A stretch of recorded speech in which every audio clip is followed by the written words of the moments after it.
Assalamualaikum warahmatullahi wabarakatuh. Perkenalkan, nama saya Priska Fitriawati dengan NIM 23401066 dari Prodi Ekonomi Syariah kelas B. Di sini saya akan memenuhi persyaratan UAS dari mata kuliah studi hadis. Di sini saya akan menjelaskan tentang pengertian hadis maudhu. Yang kedua, seorang imam ahli hadis. Yang ketiga, asbabul huruf. Yang keempat, tahammul wal ada. Yang kelima, ilmu jarh wa ta'dil. Yang keenam, tahriz hadis. Dan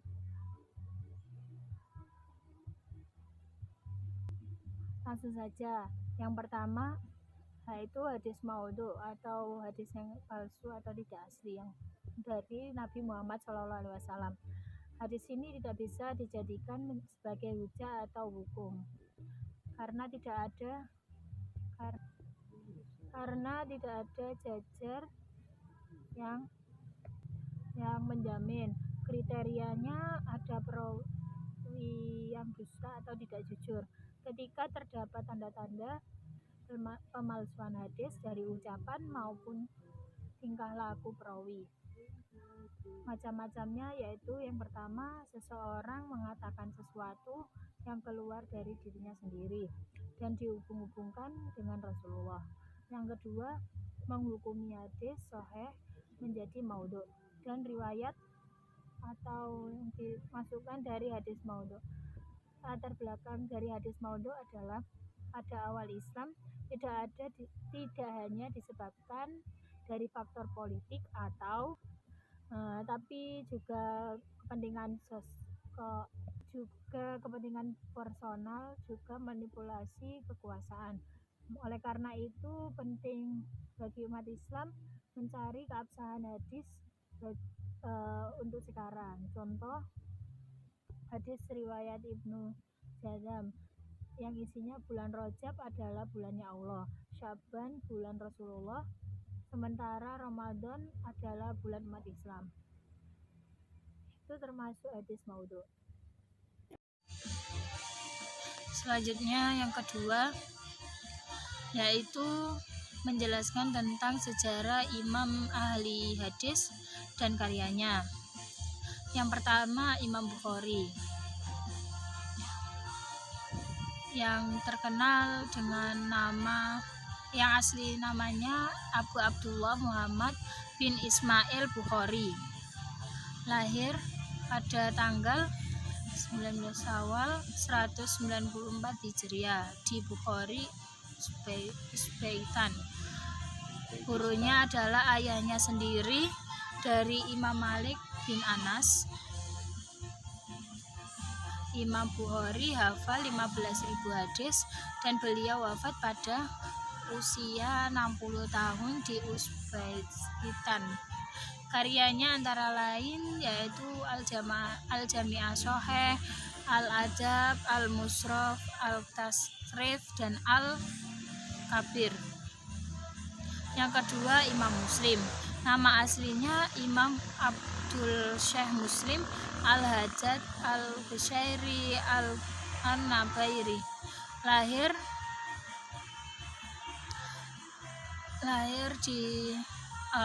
pada tanggal 16 Hijriah.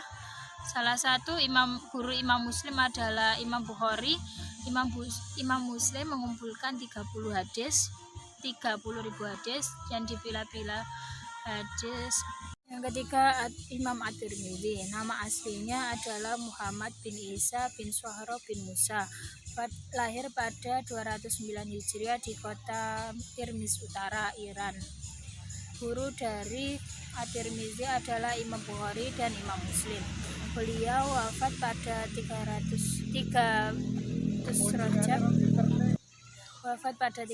Rajab 279 Hijriah di Tirmiz. Karyanya yang monumental adalah Kitab Al-Jami. Yang keempat, Imam Yang ketiga, Imam At-Tirmidzi. Nama aslinya adalah Muhammad bin Isa bin Sohro bin Musa.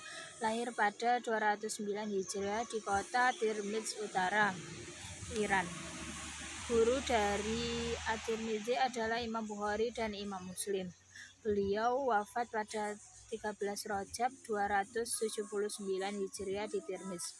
Karyanya yang monumental adalah Kitab Al-Jami'. Yang keempat, Imam An-Nasai. Nama aslinya adalah Abu Abdurrahman Ahmad bin Su'aib. Lahir pada tahun 215 Hijriah di Khurasan. Masa kecil beliau dihabiskan untuk menghafal Al-Quran dan hadis. Beliau wafat tahun 303 Hijriah dan dimakamkan di Palestina. Karya yang terkenal adalah Kitab As-Sunan An-Nasai. Yang kelima, Imam Abu Dawud. Nama aslinya adalah Sulaiman bin Al-Ashad bin Ishaq. Lahir pada 202 Hijriah di Sikistan. Masa kecil beliau dihabiskan untuk menghafal Al-Quran dan hadis. Beliau wafat pada 16 Syawal 205 Hijriah. Karyanya yang paling terkenal adalah Kitab As-Sunan atau Sunan Abu Dawud. Yang keenam, Ibnu Majah. Nama aslinya adalah Abdillah bin Muhammad bin Yazid. Lahir di Qazwin, yaitu negara Irak pada 129 Hijriah. Ibnu Majah terkenal dengan kejujuran dan akhlak mulianya. Beliau wafat pada tahun 209 Hijriah. 273 Hijriah di Irak. Karya yang terkenal adalah Kitab As-Sunan Ibnu Majah.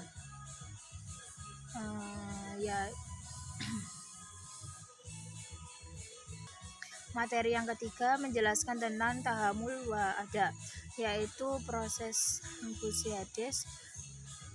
Tahammul wa ada yaitu proses transfusi hadis. Tahammul wal ada, baik menerima, menyampaikannya dengan sengaja, yang melibatkan guru dengan murid. Perbedaannya, tahammul adalah membuka atau menanggung, dan menerima hadis dari seorang guru ataupun ulama terdahulu ataupun mendengar. Al-ada yaitu yang kelima, Imam Abi Dawud, yang nama aslinya adalah Sulaiman bin Ashad bin Ishaq. Lahir pada 202 Hijriah di Sikistan. Masa kecil beliau dihabiskan untuk menghafal Al-Quran dan hadis. Beliau wafat pada 16 Syawal 200. Yang keempat adalah Imam An-Nasai. Nama aslinya Abu Abdurrahman Ahmad bin Su'aib. Lahir pada tahun 200 Hijriah di Khurasan. Masa kecil beliau dihabiskan untuk menghafal Al-Quran dan hadis. Beliau wafat pada tahun 303 Hijriah, dimakamkan di Palestina. Karya yang terkenal adalah Kitab As-Sunan An-Nasai. Yang kelima, Imam Abi Dawud, yang nama aslinya Abu Sulaiman. Materi yang ketiga yaitu menjelaskan tentang tahammul wal ada, yaitu proses transfusi hadis. Tahammul wal ada yaitu proses perawatan hadis, baik menerima atau menyampaikannya dengan sengaja, yang melibatkan guru dengan murid. Perbedaannya, tahammul adalah membuka atau menanggung, dan menerima hadis dari seorang guru atau ulama terdahulu dengan membaca atau mendengar. Sedangkan al-ada adalah mengajarkan hadis dari seorang guru kepada murid.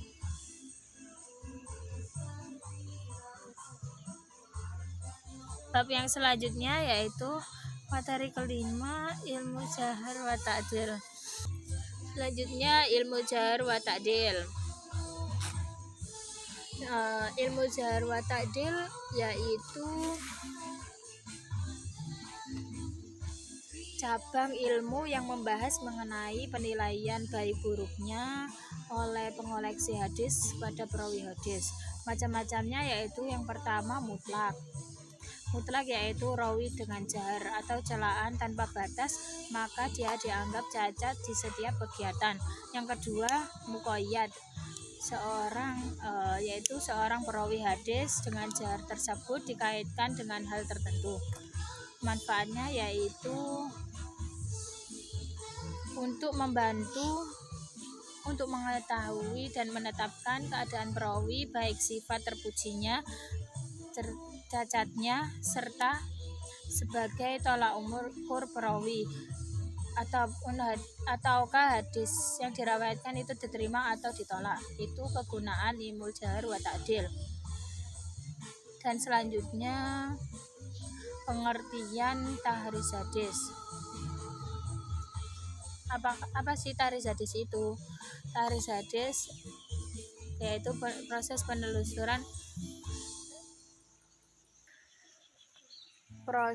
penelusuran letak asal India pada asal sumber aslinya, serta menunjukkan sanadnya secara lengkap dan menyebutkan kualitas hadisnya.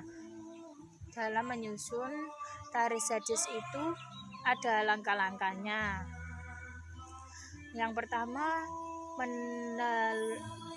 menelusuri di kitab mana hadis yang ingin diteliti. Kemudian membuat bagian riwayat hadis agar jelas silsilahnya. Yang ketiga, memberi penelitian kualitas hadis. Yang kemudian macam-macam kitab tahriz. Yang pertama ada kitab hadis asyifa, ada tahriz hadis ihya. Yang ketiga tahriz hadis al-Baidawi. Itu adalah pengertian dari tahriz hadis. Sekian penjelasan dari saya. Kurang lebihnya ada salah kata maupun kurangnya, saya mohon maaf, dan sebesar-besarnya. Assalamualaikum warahmatullahi wabarakatuh.